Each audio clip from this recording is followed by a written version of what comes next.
الملكية. فمثلا الفساد، قصاصات ويكيليكس أبانت لنا أنه كاين فساد غير مسبوق في القصر، نابع من القصر الملكي. هذه خيانة للتعاقد لديمقراطية البلاد، هذا شيء غير مقبول. اليوم مؤشر حرية الصحافة في المغرب في 2010 أكفس وأدنى من مؤشر حرية الصحافة في 1994 في وقت الحسن الثاني، واكفس من وادنى من 1999 لما توفي الحسن الثاني. بالعودة إلى التقارير الدولية فإنها تتحدث عن تراجع ترتيب المغرب في مؤشر الديمقراطية حول العالم، حيث احتل المغرب هذه المرتبة بعد أن كان يحتل هذه المرتبة. وفيما يخص حرية الصحافة فبعد أن كان المغرب يصنف عام 2002 بأنه يتمتع بصحافة حرة جزئيا، جاء التقييم عام 2010 ليقول إن المغرب لا يتمتع بصحافة حرة على الإطلاق. أما بخصوص الفساد فإن التقارير الدولية تتحدث عن أن المغرب كان يحتل هذه المرتبة عام 2000، ثم ازداد الأمر سوءا ليحتل هذه المرتبة العام الفائت، فيما الديون الخارجية هي في العام الفائت أكبر مما كانت عليه عام 2000. بشأن المغرب أعتقد بأنه هناك ربيع الإسلاميين قد وصل، ولكن الربيع العربي لا زال لم يصل. في بعض الأنظمة العربية وصل الربيع العربي وأعطانا الربيع الإسلامي. في المغرب إلى حدود الآن وصل الربيع الإسلامي سيقود الحكومة، ولكن الربيع العربي لا زال لم يصل. لهذا لما أقول بأنه قد تكون لدينا حركة أكبر من 20 فبراير في المستقبل، فمعناها أن الربيع العربي لا زال على الأبواب.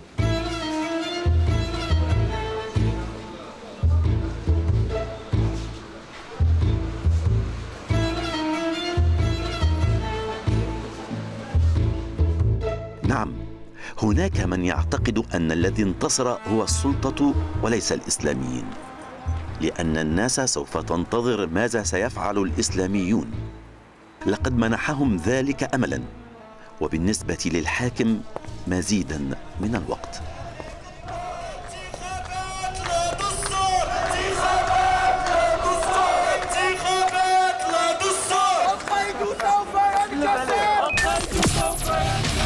لعبوا السياسة والكل لاعب لعبوا، حكم علامة ثالث حاكم يسرق شعبه. الشعب من أبسط الحقوق المسؤولين يسلبوا، جند الجنود وقدم يتحاربوا، حدود يتصاربوا. في الزمن القديم كانت الثورات تخرج من الشوارع والأزقة، الآن تخرج أولا من الإنترنت. هم عيال كما يقال، لكنهم قادرون على صنع ثورة تودي بالعباد والبلاد إلى الهلاك بحسب البعض، أو ترسم ملامح زمن جديد بحسب آخرين.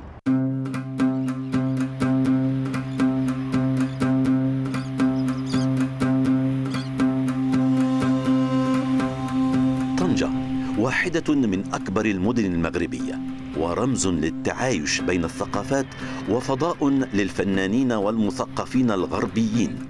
هي كذلك برغم غابات الأسمنت الجديدة، وبرغم ما اشتهرت به كجسر عبور الهجرة السرية إلى أوروبا، أو على الأقل هكذا بدت لي في زيارة سابقة. أما هذه المرة فإنها من المدن الممنوعة، لأنها من مدن الثورة.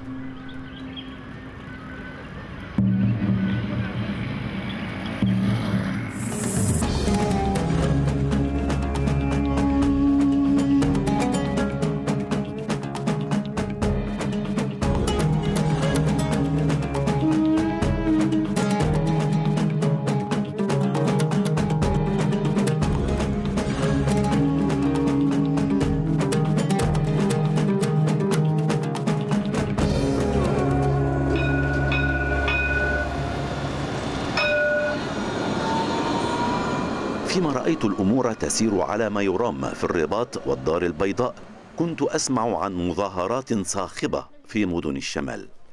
اعتبرت الأمر من قبيل المبالغة، وظل محل شك لدي، إلى أن أصرت السلطات المغربية على منعي من زيارتها. فأصبح الشك يقينا. في مقهى باهية استجاب بعض شباب حركة فبراير من طنجة لدعوة مشكورين. كانت في البداية نقاشات على الفيسبوك عبر جروبات ومجموعات وصفحات نناقش فيها أمور سياسية، أمور مشاكل اجتماعية، مشاكل اقتصادية. تبلورت هذه الأفكار إلى وقفات تضامنية مع الشعوب، وبعد ذلك فكرنا في بلورة كل تلك النقاشات وكل ذلك الجانب التضامني إلى حركة خاصة بالشعب المغربي، خاصة بالحراك بالمغرب.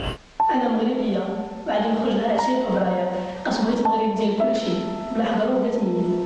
أنا مغربي نخرج في 20 فبراير باش نخدم بلا ما نعطيها شغل. أنا مغربية وغنزل نهار 20 فبراير حيت بغيت التعليم مزيان لكلشي ماشي غير لعب الفلوس. اليوم 20 فبراير في مدينة طنجة استقبلنا النظام ببلطجياته، بربما الاعتقالات اللي كانت في ابناء الشعب واللي توزعت عليهم عقود من السجون، ربما وصلت ل10 سنوات، ربما وجود شهداء، وجود معتقلين اللي ياخذون اضرابات عن الطعام في كل من بوعرفه، فاس، مراكش، اكادير والرشيديه ومجموعه ديال المدن، ربما يكرس الطبيعه الدمويه والقمعيه للنظام القائم باعتباره نظام لا ديمقراطي لا وطني لا شعبي. ما يمكن ان يقال عن حركه 20 فبراير وأنه لم تأتي صدفة ولم تأتي من فراغ، بل كانت تتويج لمسار نضالي خاضه الشعب المغربي منذ الاستقلال الشكل. أعتقد كان التاريخ ديال الشعب المغربي تاريخ ديال الانتفاضات، انتفاضة 58 59 23 مارس 65 81 84 90 فاس، كل هذه الانتفاضات كانت تعبر على واقع الأزمة العامة اللي كان كيتخبط فيها الشعب المغربي.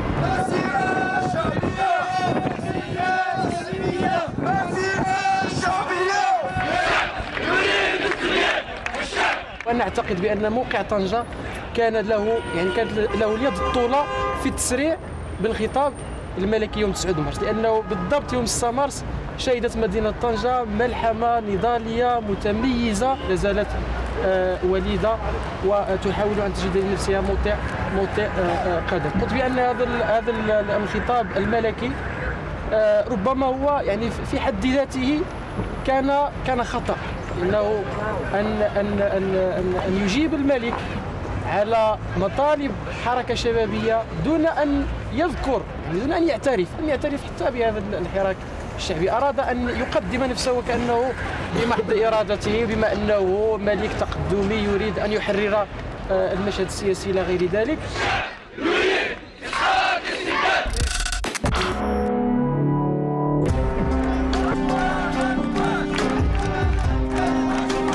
ولدت إذن حركة 20 من فبراير العام الفائت ومع موسم الثورات العربية.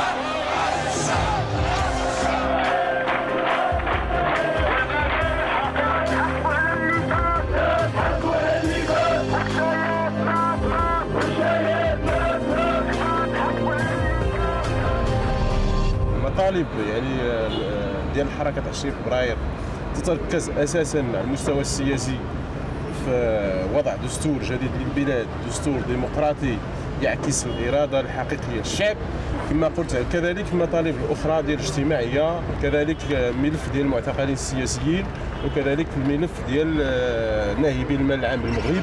نحن طلبنا بمجلس تأسيسي لصياغة الدستور، لكن هو عين لجنة فوقية معينة من طرفه لكي تقوم بصياغة هذه الدستور. وحتى الدستور لما صدر يعني قلنا قد تكون هناك إيجابيات أو قد تكون هناك مكاسب من خلال هذا الدستور، لكن وجدنا العكس تماما. بالعكس تم يعني تراجع، تم تعزيز السلطات بيد الملك. ربما نرفع شعار إسقاط النظام.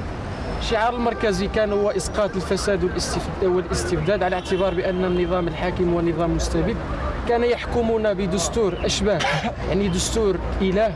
كنقولوا للملك حنا باغيين السلطة ما تبقاش في يد واحد، نريد أن تكون السلطة للشعب ولا ماشي تبقى السلطة في يد واحد بحكم أنه أمير المؤمنين أو أنه ملك أو أن هذا ما كيعطيش الشرعية. اللي كيعطي الشرعية هو الشعب.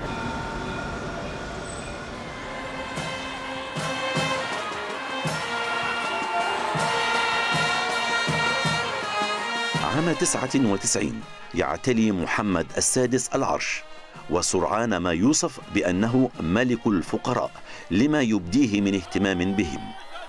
عدة سنوات تمر، تخرج صحف ووسائل إعلام مختلفة تتهم قصره بالفساد، وتتهمه شخصيا بالتورط في صفقات واستثمارات مشبوهة.